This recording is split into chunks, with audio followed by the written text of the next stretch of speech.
Tuhan, maafkan diri ini. Assalamualaikum, Horas, Wak. Balik lagi kita di segmen Spotlight. Di review kemarin kita udah bahas tuntas soal bagusnya film Agak Lain Menyala Pantiku. Sekarang kita bedah hal-hal yang bikin geger internet. Nggak main-main bahasan kita hari ini loh.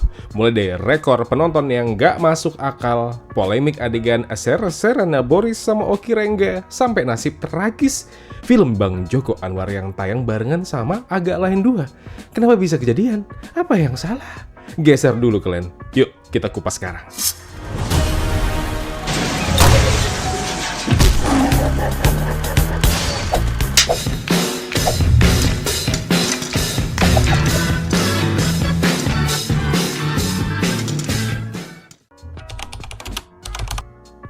Pertama, kita bahas angkanya dulu. Yuk, Wak. Belum genap sebulan nih loh, filmnya udah nembus jutaan penonton. Ini bukan lagi sukses loh, ini udah tsunami namanya. Kenapa bisa? Padahal ini kan sequel yang ceritanya beda total. Ya 11-12 lah sama Warkop DKI, tapi ini beneran versi reborn yang beneran reborn. Jawabannya sederhana, trust issue. Penonton Indonesia udah cukup capek dengan prank trailer bagus tapi filmnya zonk. Betul kan? Nah, label Imaginary sama Agak Lain, ini tuh udah jadi jaminan mutu. Orang nggak peduli sinopsisnya apa, pokoknya kalau muka 4 orang ini ada di poster, plus ada Imaginary di situ sebagai PH-nya, udahlah, tiket dibeli. Ditambah lagi, situasi negara kita pening kali, Wak. Politik panas, ekonomi sulit, beras mahal, belum lagi bencana banjir Aceh, Sumut, dan Sumbar, sampai si omon-omon pun cuma modal pelengos doang, bukan bencana nasional kata mereka. Pala bapak kau, Aceh Tamiang tetangga kami ya bangke. Itu bagian Indonesia, gak ku anggap. Ku sentil bijimu, langsung busuk nanti. Orang tuh butuh pelarian ya, Wak. Mereka nggak cari film yang bikin mikir berat. Mereka tuh butuh ketawa lepas. Dan Agak Lain 2 ngasih itu dengan porsi jumbo. Jadi ya wajar, meledaklah bioskop itu, ya kan? Nah, masuk kita ke menu utamanya yang jadi perdebatan para netizen budiman. Adegan cipokan terpaksa antara Boris Bokir dan Oki Rengga. Sisi negatifnya dulu ya, banyak yang bilang ini ngeri-ngeri sedap sih. Aku yakin ada yang kritik kayak, "Wah ini kan film keluarga, kok ada joke homo-homoan gitu." Takutnya kan dianggap normalisasi LGBT atau apalah. Nah, buat penonton yang konservatif atau bawa orang tua yang kaku, momen ini emang bikin salah tingkah. Betul kan? Awkward pasti kali rasanya. Pengen pura-pura main handphone aja pas adegan itu. Tapi tengok sisi positifnya.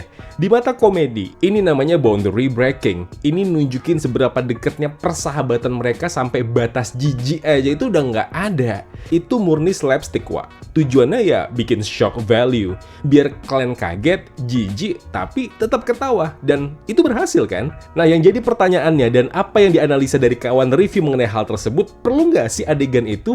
Kalau menurutku secara pribadi, perlu untuk konteks agak lain. Kenapa? Karena brand mereka kan agak lain. Kalau mereka main aman, main sopan, ya jadinya sinetron lah itu.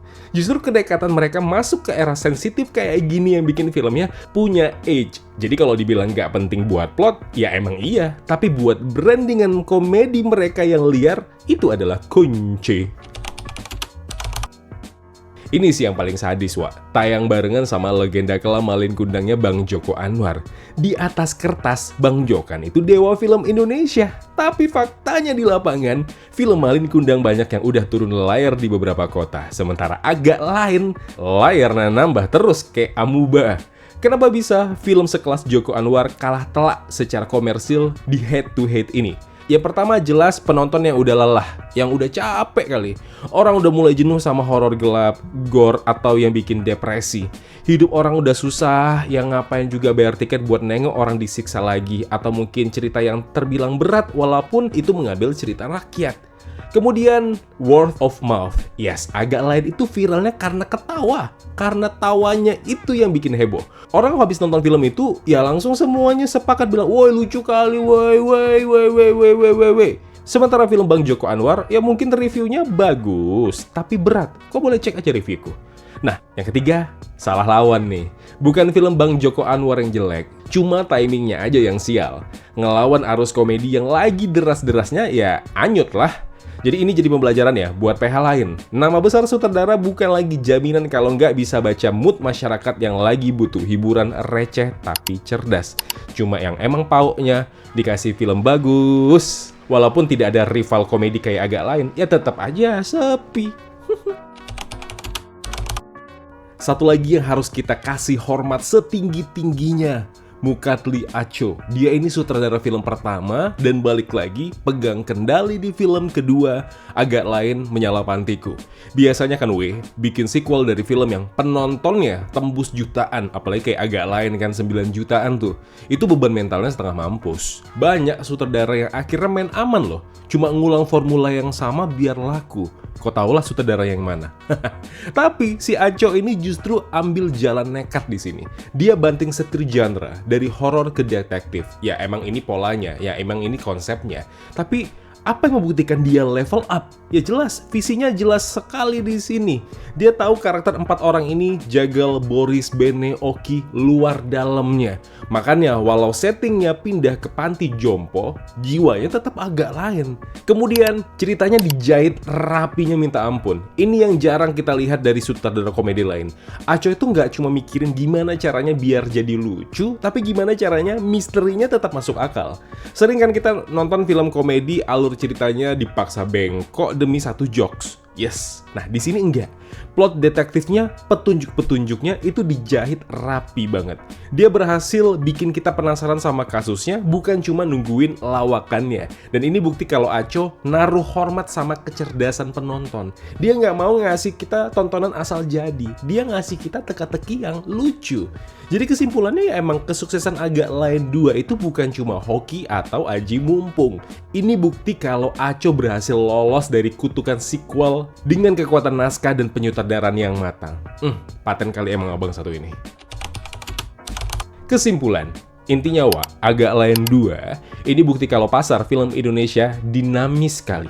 Nggak peduli seberapa kontroversial jokesnya atau seberapa besar saingannya. Kalau kau bisa bikin orang ketawa lepas, ngelupain hutang-hutangnya bareng 2 jam nonton di dalam, ya kau bakal jadi raja di situ. Gimana menurut kalian? Adegan Boris Oki itu kelewatan atau malah jadi pecah di sini? Terus, kasihan nggak sih sama filmnya Bang Joko Anwar? Silahkan komen di bawah, jangan lupa like dan subscribe biar makin paten lagi channel kita ini. Ajak kawan-kawan kalian, ajak tetangga kalian, ajak siapapun yang kalian kenal. Ya, langganan micet kalian boleh. Share pendapat kalian di kolom komentar, jangan lupa ya, biar kita sama-sama bisa diskusi mengenai film Agak Lain 2 dan film-film lainnya yang akan aku bahas. Kalau begitu aku Zain pamit undur diri, kita ketemu lagi di video berikutnya. Wassalamualaikum. Ya kawan-kawan, terima kasih telah menonton video Spotlight ini. Jangan lupa klik tombol like-nya kalau kalian suka, klik tombol dislike kalau tidak suka. Klik juga tombol subscribe dan bell notifikasinya, biar nggak ketinggalan review film terupdate lainnya. Kalau begitu aku Zain pamit undur diri, terima kasih, jaga kesehatan, tetap positif, dan jangan lupa bahagia.